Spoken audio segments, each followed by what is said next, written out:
y finalmente ocurrió, finalmente ya se dio el primer caso de este gusano barrenador. Fue en un rancho de la comisaría de Corral, ahí en Sucacab, se registró este primer caso de infestación por gusano barrenador del ganado aquí en el estado. Pero a ver, ¿por qué han estado advirtiendo de este gusano?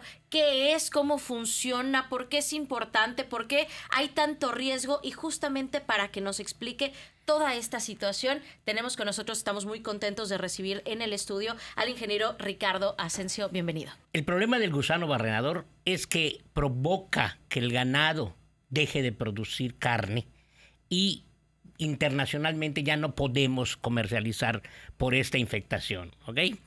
Pero, o sea, si un ganado, si una vaca, lo que sea, se infecta con el gusano barrenador, básicamente ya no sirve. Imposible. Exacto. Inclusive el Estado sufre porque el Estado debe tener un estatus sanitario libre y automáticamente se cierran las fronteras. Con un caso se cierra. Con un caso o con o estatalmente, pero internacionalmente. Este problema del gusano barrenador es algo que se ha estado dando desde ya algunos meses atrás.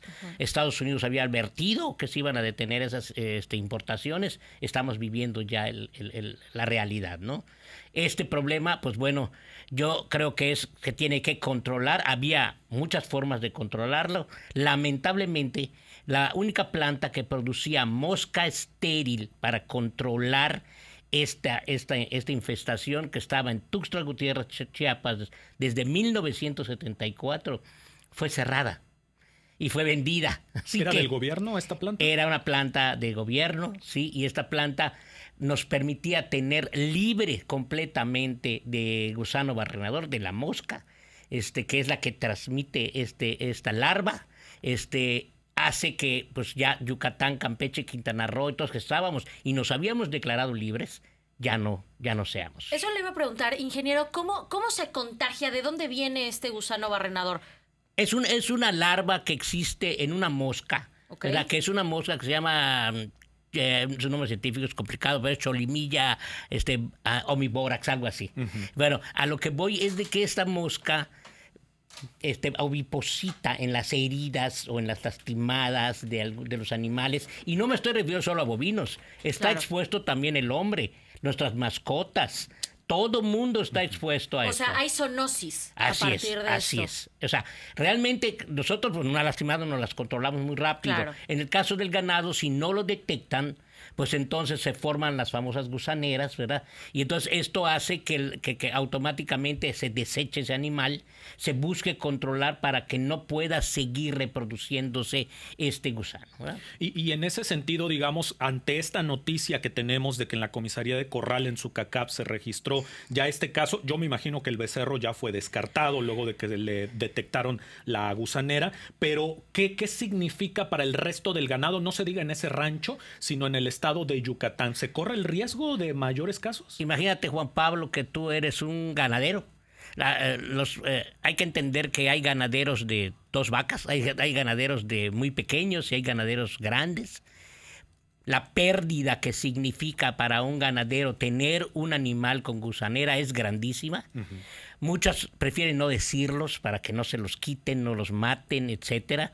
Y este encierro provoca que pueda verse mucho más multiplicado, porque inmediatamente la zona se tiene que cuarentenar, se tiene que mover el ganado que esté en buenas condiciones y se tiene que incrementar el monitoreo, pero muy, muy intensamente, para evitar poder seguir teniendo otros brotes. Pero el problema aquí radica en que, ¿quién lo está haciendo? Yucatán, lo está haciendo Campeche, lo está haciendo Quintana Roo, lo está haciendo Guatemala. La mosca no reconoce fronteras. Claro. Entonces aquí es donde uno tiene que preguntarse cómo está el trabajo de zona. Sabemos que hubo una reunión del gobernador con Campeche y Quintana Roo, con los gobernadores por el tema. No sabemos exactamente en qué quedó ese programa. Habían programas, lamentablemente ha habido recortes de presupuesto, ha habido muchos problemas que ha reducido la capacidad que tiene Senacica y todos los programas para controlar el estatus sanitario del Estado. Ya no hablemos solo del gusano barrenador, hay muchísimos. Aullesquis del cerdo, en las aves tenemos también problemas de influenza, una serie de cosas que tenemos que mantener libre el Estado. Estamos platicando con el ingeniero Ricardo Asensio. Ingeniero, ¿podríamos estar en riesgo de que se nos ponga algún tipo de cerco sanitario en Yucatán por esto? Por supuesto. Es más, estamos a punto ya con tener un caso, ¿verdad? Esto es como cuando vemos una cucaracha en nuestra casa. Vemos unas porque hay un montón guardadas por otro lado. Entonces, las que ya se detectaron, pues eso ya es una señal. El problema es cuántas no hemos detectado. Y aquí es donde empieza el tema político, porque debemos olvidar esa parte y tenemos que preocuparnos por controlar la plaga. Está como cuando vemos la langosta, que la vemos en la ciudad.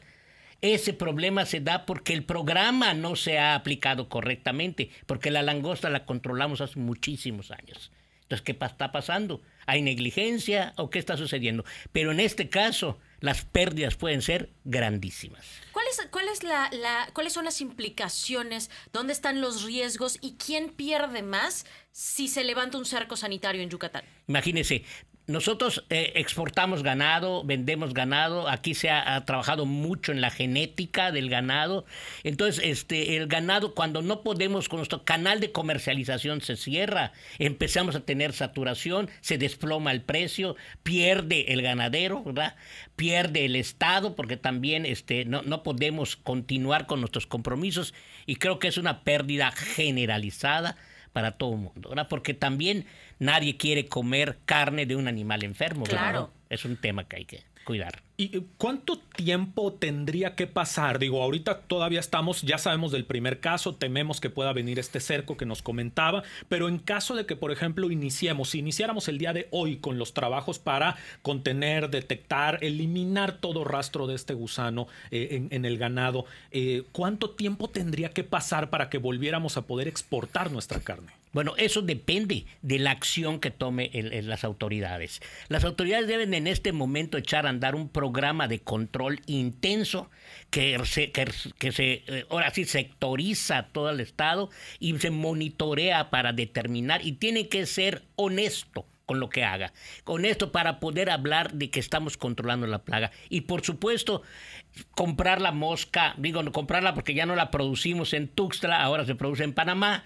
Entonces tenemos que comprar la mosca. Tenemos que importar mosca. Tenemos que importar mosca para poder recuperar ese estatus sanitario. Yo sí creo que este trabajo que le implica a Yucatán, a Campeche, a Tabasco, que ya tienen problemas de gusano también en Tabasco y en Chiapas, pues eso deberían trabajarlo conjuntamente, ¿eh? Entonces este trabajo de monitoreo pues nos va a permitir controlar, ¿verdad? El mismo ganadero tiene que pegarse a los estándares de control, tiene que mover ganado, tiene que alejarse de las áreas contaminantes, y también nosotros tenemos que estar atentos de nuestras mascotas, de nuestras personas. Nuestras mascotas también tienen gusanera por esta mosca.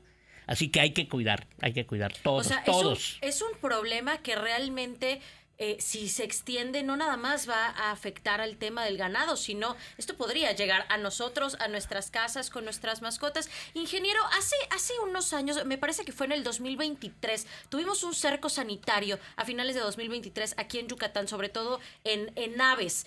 Y en esa ocasión fue 2023, inicios del 2024. Hubo grandes pérdidas para las personas, no nada más que exportaban, sino que se dedicaban a vender en estados vecinos de la misma república. En estos casos, usted, ¿cuánto calcularía que podría, digamos, ahora con esto levantamos un cerco sanitario?